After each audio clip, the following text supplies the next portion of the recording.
nature and ensure you are environmental conscious. And as always, just before we start the program, we keep you in the know as to what is happening in the globe at large. We give you a little bit of information here and there so you can keep safe. And what about now? We move over to Taiwan, where some 9 persons have been confirmed dead and more than 500 persons injured as earthquake ravishes the country, particularly in the Haolian County. The earthquake, which is said to be the strongest in 25 years for Taiwan's history, started last week, Wednesday, April 3, and properties and infrastructures were destroyed with many persons displaced. From earthquake in Taiwan, we take you to flood in Russia, as Russia has been battling with floods as rivers rise further into the cities. The Russian city of Orenburg battled rising water levels today Thursday morning, as water has surpassed river banks, flooding into the community. This has obstructed the daily activities of the people and displaced many, as more than 8,000 persons have been evacuated from the Orenburg region. And it should be noted that Russia has been battling with floods since the start of April, with many persons being evacuated. In another area of the country, that is in the Kurgan region, more than 6,000 persons have been evacuated. Such sad news there. And still talking about floods, more than 152 persons have been rescued from flood waters in the eastern state of New South Wales in Australia after torrential rains sparked warnings for residents to move to a higher ground. And we hope that the people do find safety. And of course, now we move closer and closer to us. We get to Africa and visit Kenya in particular, where 51 passengers on board a bus in Kenya escaped dead as flooding water swept away swept away the bus. This happened as the bus failed to make a cross at a river swollen by flash floods. All the 51 passengers on board survived after battling for their lives by clinging onto ropes, while others tried to swim through, and others also tried to go to the top of the bus for safety while waiting for assistance. It should be noted that Kenya has witnessed several floods in the year 2023, which has destroyed roads, crops, and infrastructures, and has even killed many. And while we talk about flooding situations today, let's retrospect, flashback, and remember some of the persons that we may have lost in Cameroon due to flooding situations. Last year, around 16 April, a year in the Buea municipality, a Form 1 student by name Nathaniel Eyole Mojimbo, a Form 1 student of Baptist High School, Buea, was killed by running waters as he and his mates were playing in the school campus, and their ball went into the running water, and in an attempt to retrieve their ball, the little boy was killed. And it should be noted that they had witnessed torrential rainfall in the town. And speaking about flooding situations, we also remember the days of 18 March 2023, wherein the Buea town environs was plagued by a flash flood which killed about 2 persons, injured several others, and destroyed properties and of course other infrastructures. And at this point now we are asking the question, what do we do in such situations? What if a flood happens again in Buea? What can the population of Buea do to keep safe? What if the same situation that happened in Limbe throughout the months of June, July, August, September, what if it happens again? What can they do to keep safe? What if the people of Bankolo, God forbid, but what if another town in Yaoundé, Douala, witnesses flood? Because you know the towns of Douala and Limbe have recorded annual flooding situations during the rainy season. And today on Nature's Corner, we're not just asking these questions, but we're about to tell you the things you can do to keep safe as an inhabitant, and how you can also contribute and help others around you. And of course, I have a guest with me who is in the house. He is a disaster management risk expert, but I will unveil him just after this jingle break. Do not go anywhere.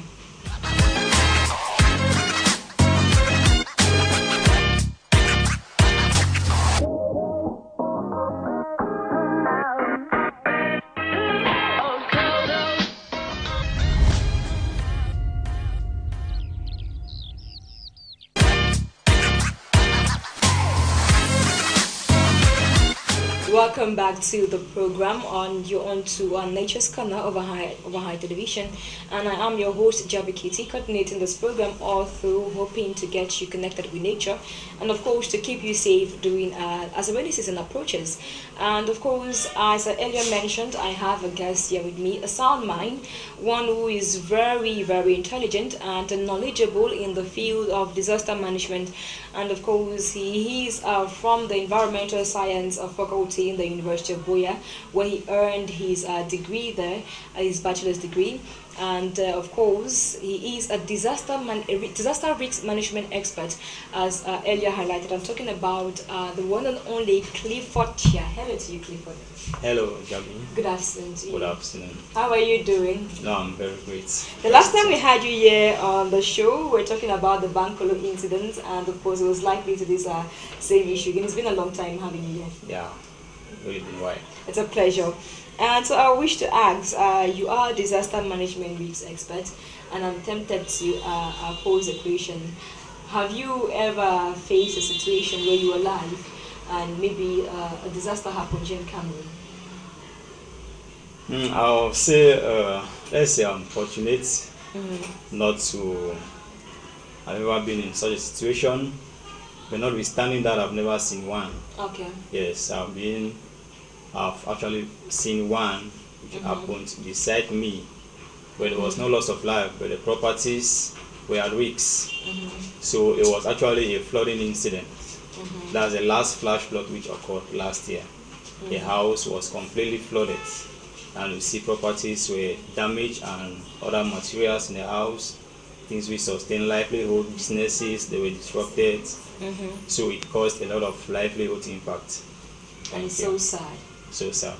You know, just the other day I was going through Facebook, and I saw a bulletin from the National Meteorology Center, and they were announcing to the public that some towns in Cameroon may witness high rainfalls in the next days to come. That was, I think, a week back, and they were cautioning the public to stay safe and adopt some necessary safety measures to keep safe.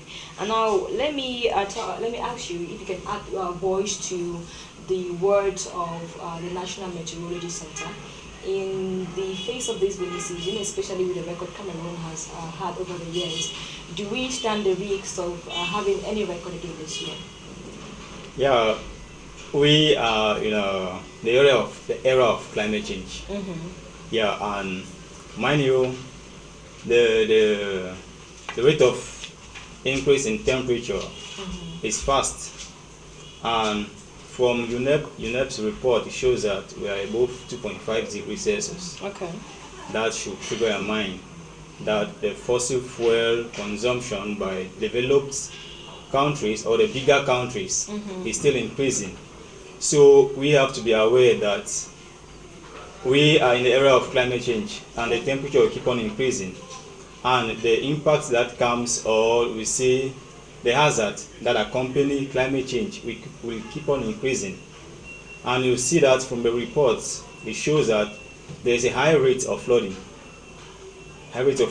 So that's one major impact that climate change has on a society. So in essence, if we were to borrow from the happenings of other countries, the likes of Taiwan that has just witnessed an earthquake, Russia and Australia that has witnessed an institution, and even Kenya, a fellow African country, can we say that climate change is to some extent responsible for these occurrences? Yes, climate change is very much responsible, because climate change, the different characteristics that actually bring about climate change. The most prominent factor is temperature. When it increases, it helps increase sea levels, rises and get to the surface. That's what we talk about flood, because it's excess water getting to the land, or where land which is habitated by individuals. So, and also we talk about melting of polar ice cap. So all these things help to increase the impacts. That is, and also help to increase, like we talk about the sea level rise and increase in temperature. We are feeling heat. So these are several characteristics actually accompany climate change. It is very You cannot say we are ignorant of the fact that there is climate change. The evidence is there. It is clear. We experience it. Even if you ask a layman that is there climate change, he will tell you that there is climate change because he is facing it. He feels it. And I kind of feel like they are facing, the population is facing it, but some people do not actually know that it is because of climate change, you understand? Like in the normal quarters, they will complain, oh, there's so much heat today, oh, it was raining heavily today, oh, we are witnessing so much floods in Buea, like we did not used to witness before. But it's hard to really say for them to pinpoint that it's climate change. Yes. It's hard, that's what we talk about awareness. When you are not aware or educated about a particular thing, you can't really tell the fact or use the right word to describe it. So they describe it now based on experience, based on how they feel. They won't tell that climate change because I can say they are not educated about it. They can't explain or define what is climate change. So we are actually talking about climate change because we see we have some knowledge about it. Yes, but they are witnessing the impact that comes behind the climate change or the impact that is being caused by the climate change. Yeah, most people will tell you that there are years which we may have heavy rains, there are years which we may not have heavy rains, there are years we may have heat, but the truth is it is all as a result of climate change. Okay, thank you very much, Clifford. And this is just information passed across to the public that you should understand, according to the experts in the house, that the occurrences that we've been having in recent years, the floods, the landslides, they are linked to climate change. And of course, now we ask the question then, what are the effects of climate change? Yeah? The effects of these disasters.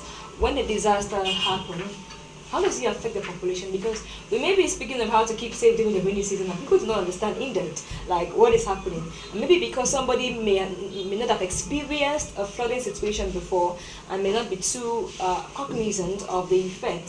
So maybe for people who never witnessed these things firsthand, how does it affect the people in total? Yeah, climate change affects the people through various impacts. Let's talk about the different hazard that comes with climate change, or the different hazard caused by climate change. We're talking about increase in temperature, which actually causes drought in certain regions. We're talking about the far north, which is a drought region. We want to look far back in history, it was not like that. Let's narrow it down to the disasters, to the flooding. When these flooding situations occur, how do they affect the population?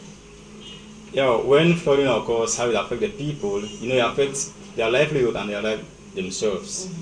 Yes, when a flooding occurs, it can take away lives, it can take away properties, other things which people depend on, like businesses. There are some people who actually do business, but without that consciousness of their environment, they find themselves intersecting floodways or putting themselves within the flood. You see some people building houses maybe because they have the land or the money to buy the land, but without that knowledge of their environment, knowing if the house is actually located in a suitable place which is free from these impacts. You see, without that knowledge, the impact will keep on increasing and it will keep on affecting them. Yes. So you've mentioned something which is really peculiar. People building infrastructures where they're not supposed to build.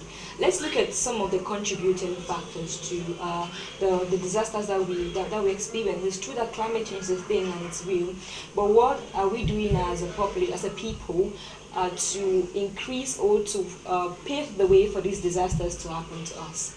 Thank you very much. There are several things which inhabitants do, and I would say most of the times we say it's because of negligence or lack of orientation or say stubbornness. Yeah, because if you look around, especially Buea, we know that Buea is rapidly developing. We call it a city. It is developing structure-wise, businesses, institutions are increasing, the population is increasing, and coupled with the fact that we have something which is actually causing influx of people. Now people come without that knowledge of the environment. You can see around, if you go around where every time maybe there's a rainfall, you realize that the drainage are jam-packed with actual debris or plastics and other waste. This is because of the behavior of the people. People use this drainage to dump their waste. Like when rainfall, they see it as an advantage, not minding the impact or the implications of it in the long run. We also see people narrowing stream banks to construct maybe houses or other buildings, like we have poultries and all the lights. We also have people doing businesses along the roads or along areas or even on passageways of water, along waters. You see, all these are contributing factors. We see even around the government itself, the council itself, also organization around, you see wear out poles, electric poles. They are worn out, but they are not maintained. So all these factors contributing to lack of orientations and stubbornness, ignorance, all those things are causing a lot of problems. Okay, thank you very much, Clifford. Hopefully the population out there, they are listening to what he's saying and some of the things that we do engage in that poses a great problem to the environment that comes back to affect us. Because when we speak about the environment, it is not just out of the blue. We live in an environment. We find ourselves in a particular environment. Where we build our houses is an environment. Where the cars ply through the road, it is an environment. And when all of these things get affected, we are affected. When the forest is affected, we are affected. And of course, let's look at now how to keep safe during the rainy season, because the rainy season is here, Clifford. Yes. And you can agree with me that last year was terrible for us as Cameroonians. Just in the month of March, we witnessed a flood in Boya. In the month of April, a boy from one student died here in Boya at Baptist High School. And few days later, another young girl was found dead along the gutters because she has been carried away by water. It didn't take long. In the month of June, we had the issues of Limbe and Douala, Yaoundé. And even I think in July, we had even right up to the environs of Com. And right up to, I think, November, where we had the Bankolo incident. We are slowly approaching the season. Let's look at it both from the perspective of both a marine, separately from marine and land, because land and marine, they have two different realities, right? Coastal communities have different realities from inland people. Yeah. So maybe we'll start first with the inland communities. These are people who may be vulnerable to flood, just maybe, we are hoping not. But if they do, what can be done? What can they do as inhabitants to keep safe during that period when it does occur? Okay, thank you. I'll first by saying we cannot be talking about floods in Boya. We are talking about floods in Boya in quotes, mainly the incidents of the flash floods. But what actually occurs in Boya, we have runoff water, that's excess water from precipitation. Yeah, most of the time when I look around Boya, I say we are not supposed to be facing such issues because we have a good geography, have a good topography, where water needs to run freely without any blockage or any impacts. I'm talking about impacts from runoff water or floods. Yes, but it is what we are doing, the different behaviors that are causing all this. Now, there are several ways in which we can implement or what we can do, adaptation measures we can put in place to see that this year should be a difference. Yeah. This year we will stay safe, and this year the rainy season will come and we'll embrace it as a blessing from God. And not with any trouble. Not with any trouble. Our behaviors has made the rainfall to be a curse. Yes, but there are things we can do about it. So when this happens now, how can the people survive?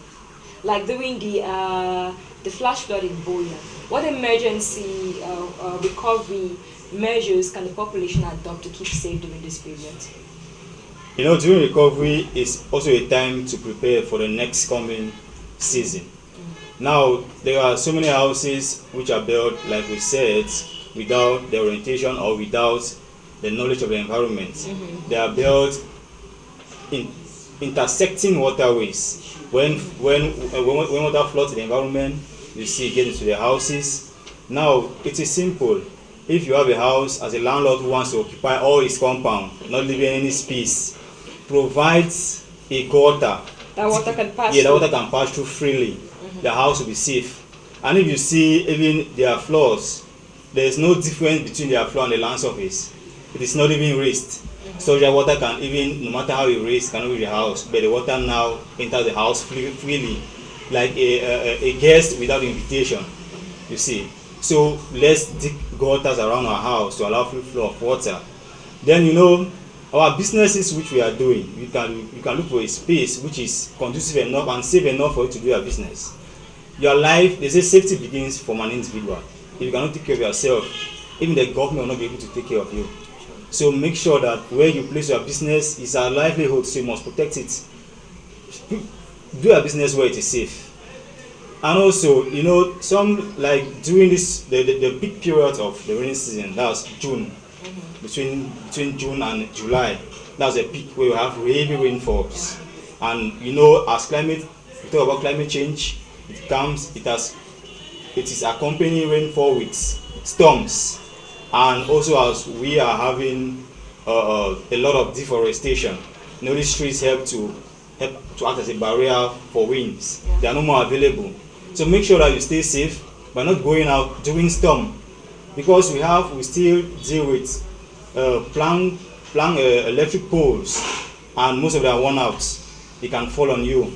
So do not go out yourself, and make sure you orientate your children not to go out during this time, because it is dangerous. Like the one where one child was being killed because they were playing under the rain. Yeah, they were. Yes. So all those incidents, we should try as much as possible to orientate our children very well for that.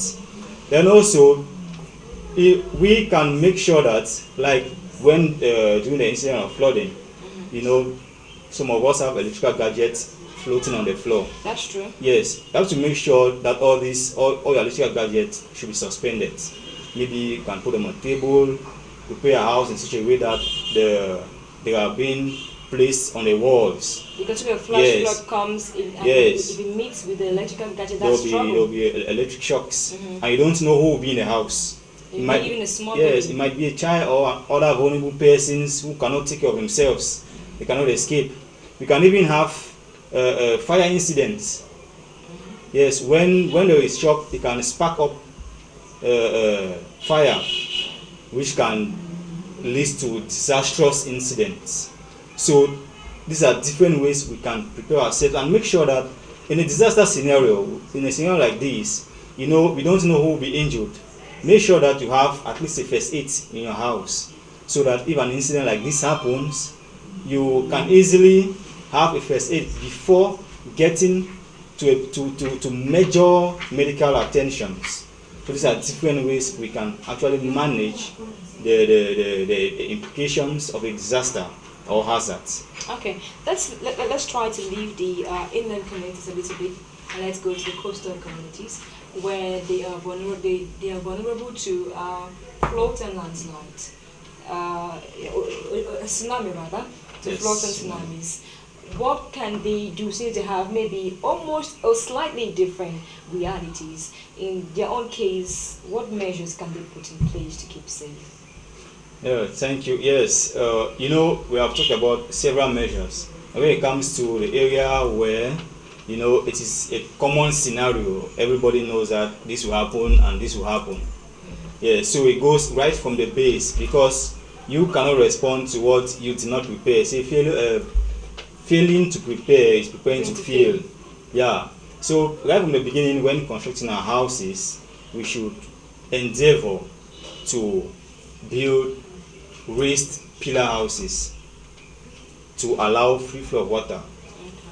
When the Germans were constructing in areas like this, you realize some houses are standing on pillars.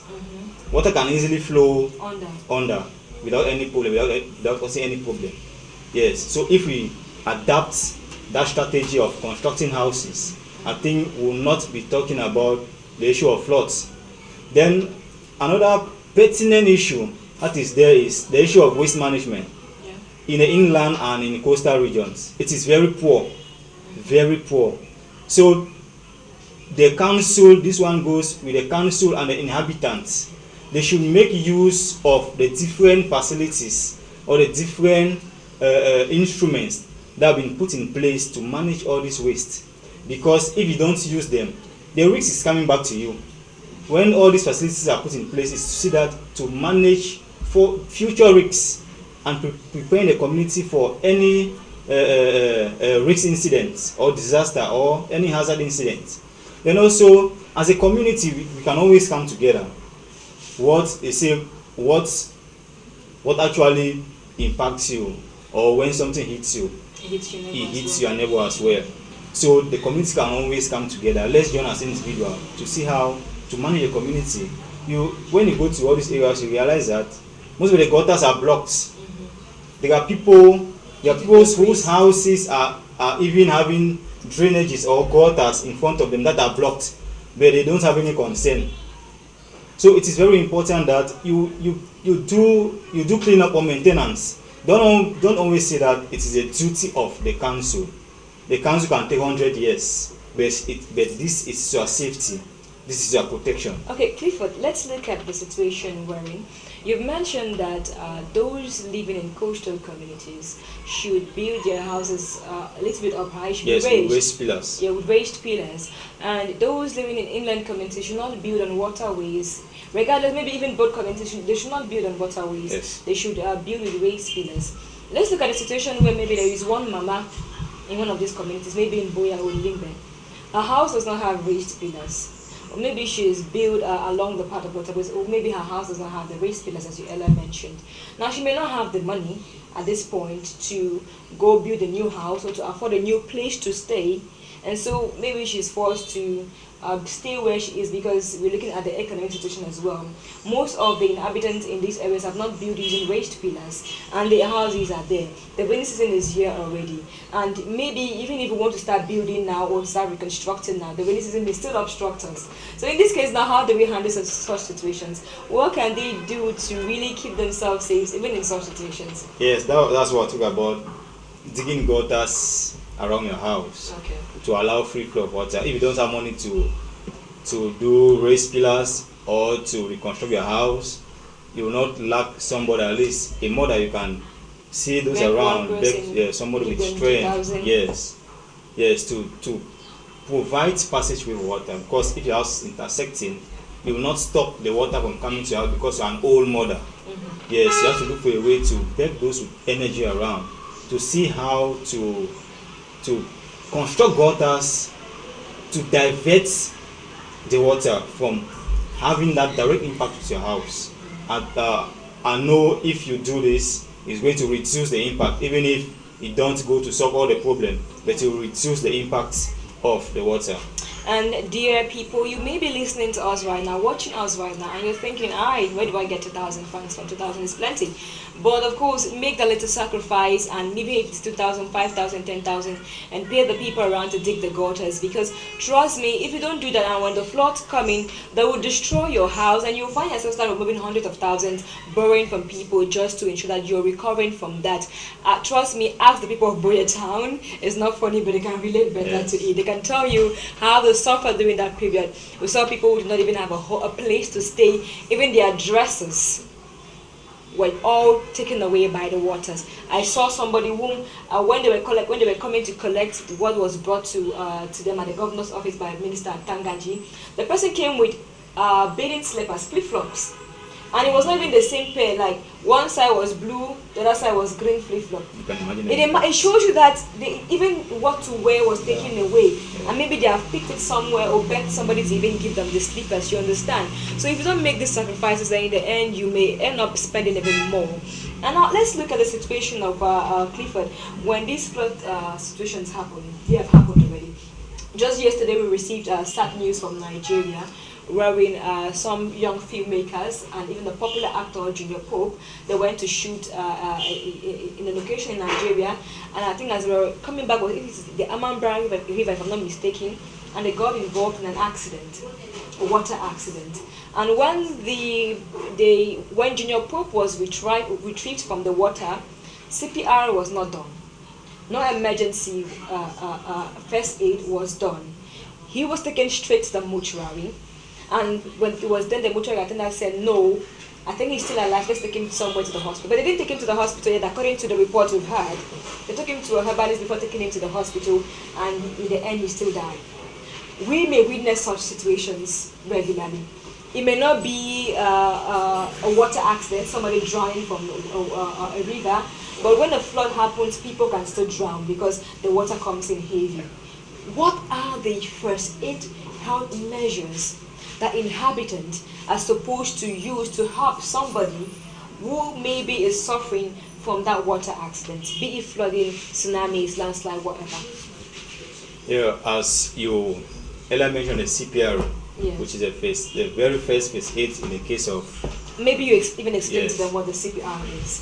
Yeah, so CPR is a first aid which actually helps to revive a person who is going out of oxygen, to help bring back the person, to sustain the person for some time before having medical attention. So that is why we always talk about the government should invest in disaster risks, because all this we need a body of people who are trained to be able to respond in times of disasters like this.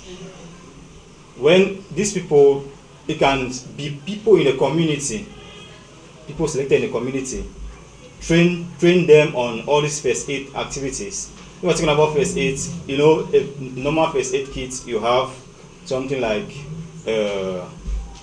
how do we call this first aid treatment for wounds? Bandage. Spirit. I don't know the medical term for it. Yes. So there are these simple first aid equipment, because most of the injuries comes from either a short cut in oxygen or bruises from maybe running materials or interconnection of materials that come into contact with your skin. So all these things are what we really need to put into place: cutting, scissors, bandages. I'm forgetting the name of the red liquids. Yes. I really so don't know. These are some first aids which really needs to be in our different houses, with or without a disaster. This is a part of preparing for a disaster scenario. Don't think that, oh, I'm in an environment, there will never be something like a disaster, and things are happening. Even if it's even one soul is gone, you don't know the next one that is coming, how many people will go. That's true. You may even be the one to go, or you may even be the one to be injured. But because you never had these first aid materials in the house, you might even find yourself dying because of a simple substance or material which you are supposed to have. Yes. Okay, thank you very much, Clifford. Dear people, hope you are watching, and I understand that sometimes when we talk about keeping these things as bandage in the house, and people say you're testing the faith of God. I've prayed to God, I'm a Christian, and nothing will happen, and when I buy these things and I keep at home, it means I don't believe that God will keep me safe from danger. But please, in as much as we are being faithful to God or whatever authority you're serving, you should try as much as possible to also be prepared, because even God says he helps those who help themselves. Surely maybe the little boy who died in Boya last year was a Christian. Maybe he came from a Christian family.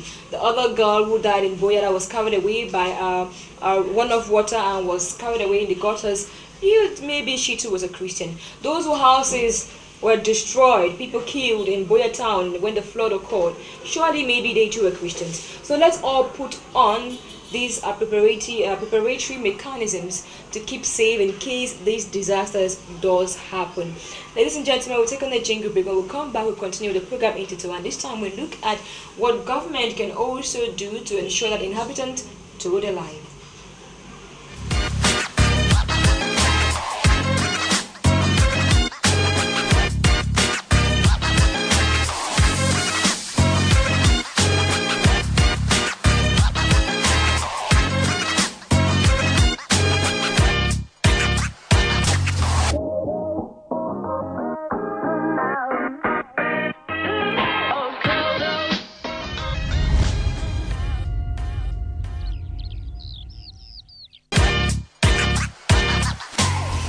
the Boyatown flood occurred on 18 March 2023.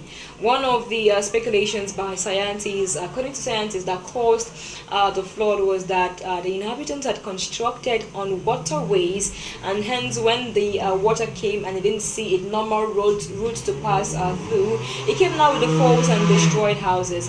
This caused controversy and tension among Cameroonians, even off and online across the social media, as many Cameroonians grumbled what the government was doing, what state and municipal authorities were doing when they saw inhabitants constructing on these waterways.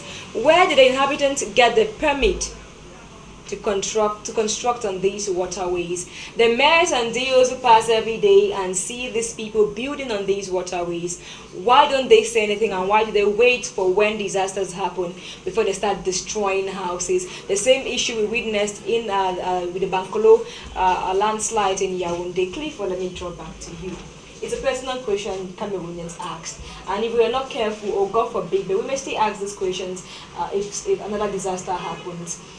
What, when it concerns construction of infrastructures and waterways, what can government do to reinforce actions towards that inhabitants can respect these regulations and do not construct on waterways?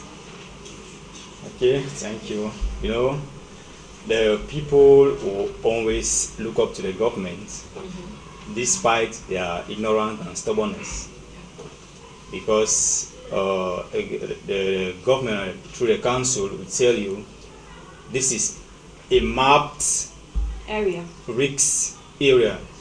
Do not construct in this vicinity because it is risky both to you and the person around you.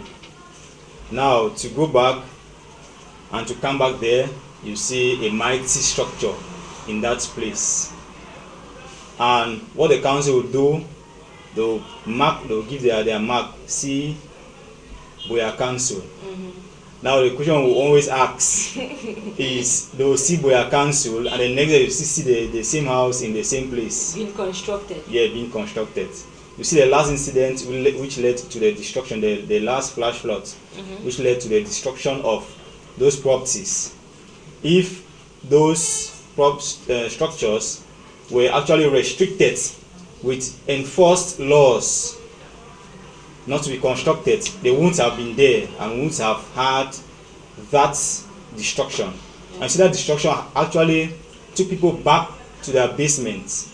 People who depended on the businesses which were destroyed, actually went back to poverty, to begging and lack. So what should the government do?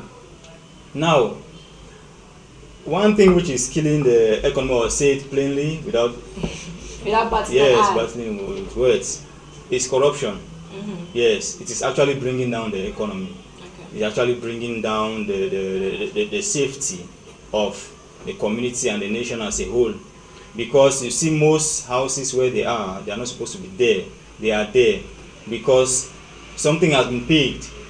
Because under normal circumstances and under normal rules and regulations, they should not be there. They're supposed to be destroyed. Yes, and also there's another thing that they say they have already constructed. If you go and destroy it, they start laying you cases. They are fighting for their safety. They are doing that just with the intention, maybe a landlord wants to raise up a business structure. And also someone who does not have enough money to get a better place wants to be there. That goes to make sure that the government can implement a strategy of building low-cost houses in areas to allow people who do not have sufficient funding to construct houses in better places or better environments. But can we also say that maybe the inhabitants are super stubborn? They are really stubborn, because even the stream bands, like streams that are passing through people's houses, most people see it as an advantage of narrowing the stream bands. I can take the My 16 stream for instance. It's a huge testimony. Yeah, and even if you go to Koke, where we have the large mass of water that was flowing down, that was because the stream bands were very narrowed. So there's no enough space for water to go through. and you know water very well, it doesn't have a friend. If it comes and meets you, it's either you are too powerful or you are too weak. Yeah. Yes, it must take you away. Let's and go also, back. Okay, just. yes, and also the issue of waste management and drainage maintenance. You know, we have drainage in Boya That was just along about to be my point. yes, along the roadside. It is not maintained. I was once interviewed about this same issue of maintenance of drainage. This has been persistent for over years now. They are not maintained. They are being blocked by debris. Water flows, carries particles of rocks. When the intensity of water reduces, they are being deposited, and continuous deposition, that's how it is being blocked, and waste deposition too by individuals. Untimely collection of waste by the waste management companies, organizations. All these are contributing factors that are really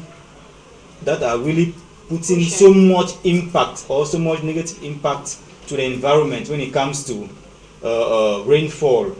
Okay, let's fall back to government efforts. Unfortunately, it's such a sweet conversation, but unfortunately, time is beckoning against us. So let's quickly fall back to government efforts and what we can do. The last time we were talking, I think behind the scenes, on the program, you mentioned about a disaster risk recovery program, something like that, that it should be specialized just to help victims recover from disasters. Because we have cases where people face these disasters. In other countries, you will see there's a rehabilitation center where these people are taken to for them to recover for the meantime, why government is, or why they are looking for other means of survival. So maybe their homes have been destroyed with no other thing to tend to.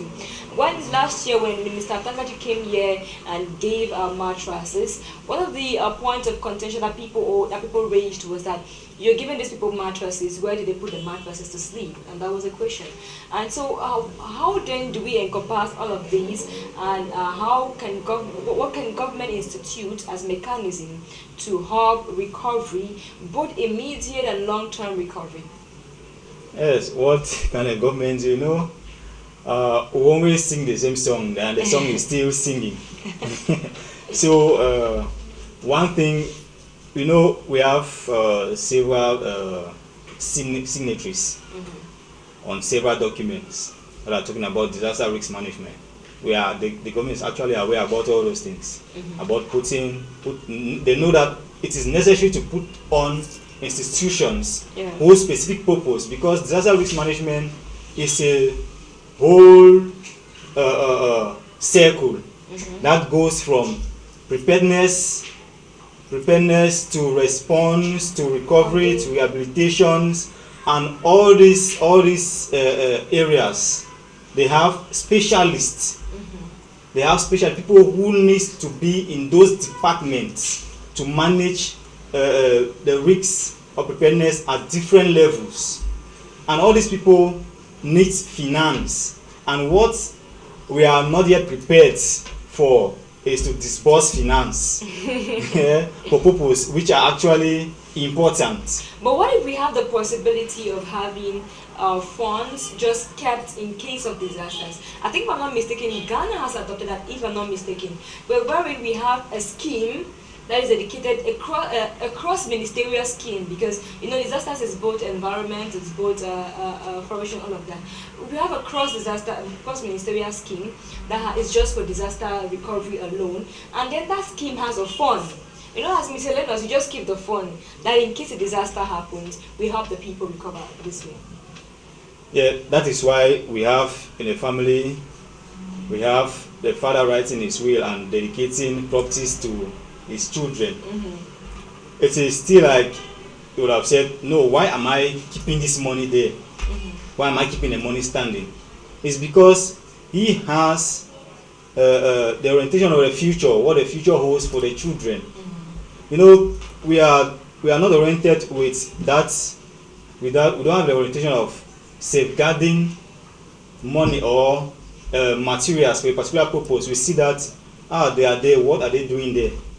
Let's use it to do other things which are actually pressing. You see, they have pressing needs, and they see other needs as not pressing and as not necessary. But with an institution like this, they have all the responsibility. The government cannot respond properly because their offices has a lot of documents. They have several activities or several things which they need to attend to. So that focus can never be there to actually say that, okay, this is disaster risk. It is something which happens. We say it doesn't happen all the times. So it needs preparedness. And would they come and be sitting down that they are doing all those things when there are other things to attend to? But it's important. Yeah, it's important. That's why there need to be a body for that, because they will be responsible for the assessment and looking for solutions that best solve the needs and going into understanding the different hazards that are available around the environment and go into the disasters individually or the hazard individually to know all the possible things that can be necessary should in case such hazard or disaster occurs. But during a disaster, the government just come in with measures because they see that those are pressing needs for the people. Of which it is a pressing need, but it is not in its entirety. It does not solve the major problem. Does not solve the major problem because the response doesn't just end at response. It ends at after the disaster. How do the people recover? Even in the response itself, when a disaster happens, a flood happens, and I lose my home is destroyed, or even if my home is not destroyed, you come back and you say, I'm building on the wrong side I'm building on the wrong side, so you destroy the houses. Then you come back and give me a mattress. Now where should I put the mattress? You give me cooking oil. Cooking oil is nice, but where do I cook? That's a question that we all ask. Thank you very much, Clifford, for chipping in on today's edition of the program. And of course, we are sending this plea as well to the government. We know that in the Ministry of Environment, there is a sector that is in charge of disasters. But we also hoping it could become a national scheme, like how we have the National Meteorology Center. And the National Meteorology Center is popular, it's on social media, and people get information from the National Meteorology Center. We hope we can also have a national scheme as those, where the people will also be aware, in case a disaster happens, how can I reach out to these people? Because now, for instance, if a disaster happens here, who does the population know to call? We don't have an ambulance number to call. How many hospitals have toll-free numbers that the population can call? Ambulances that we even have are for residential cases. That's even another topic on its own. And if you do want to look at it, how many persons in the community know the toll-free numbers of the police?